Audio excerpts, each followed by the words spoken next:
Bob Perillo. Welcome back. Well, we finally did it. It looks like we hit 90 degrees for the first time this year, although late. We'll have more on those stats later on in the day.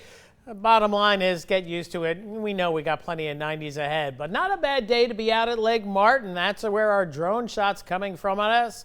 Thanks to Logan Thibodeau here piloting your drone out of beautiful Lake Martin. Partly to mostly cloudy skies out here. Woo, kind of get that 3D effect. I don't want to hit the cypress tree there, jump over that one.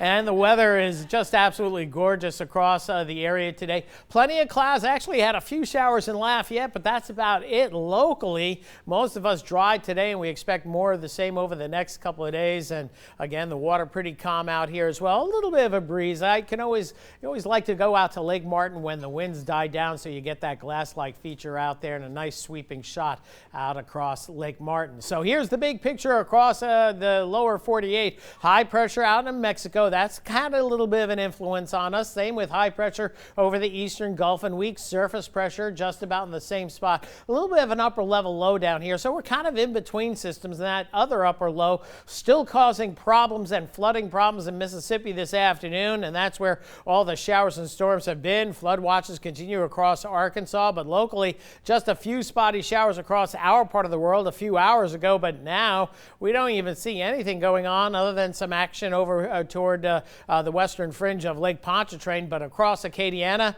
nice and quiet, and that's the way we like it, and that's the way it should stay. Graph model indicating the risk of an early evening shower or thunder shower. There's always that very slight chance, especially very late in the day. It seems to be between 6 and about 7:30 where you can get a pop-up, but that's not going to be likely. And then fair skies overnight tonight and tomorrow, a mixture of sun and clouds. Temperatures at lunchtime in the mid to upper 80s. We'll top out near 90. That heat index pushing into the upper 90s. And again, generally fair to partly cloudy skies. Finally, some time to dry out after all the rain going back through last month, and it looks like we'll have more of the same going into Friday. Temperatures pushing 90, that heat index near 100, but a dry forecast for Friday as well. And then going into the weekend, I think much the same for Saturday, but Sunday we're going to see a change, better chance of afternoon storms. So as we go into the tropics, no major areas of concern. Now the National Hurricane Center downgrading this area that we're going to be watching for development, and they're saying unlikely down to 10% now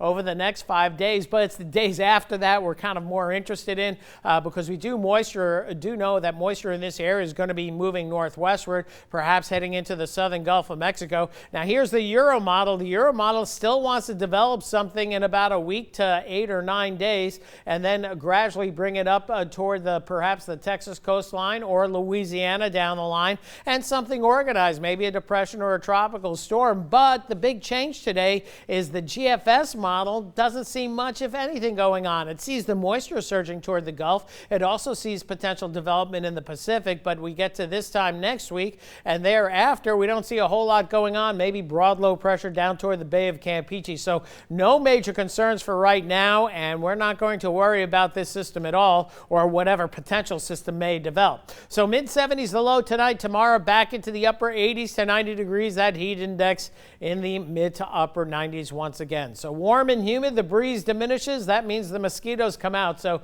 be wary of them. There's going to be plenty of them with all the recent rains in May. And then for tomorrow, 90 the high, so we're in that full June summer swoon, and it looks like plenty of 90s ahead with rain chance 10% or less next couple of days. As we get to Sunday, a better chance of some afternoon storms, and we'll carry that rain chance into the afternoon hours for much of next week as well. And those daytime highs, once you hit 90, there's no going back. Plenty of them ahead in that 10-day forecast.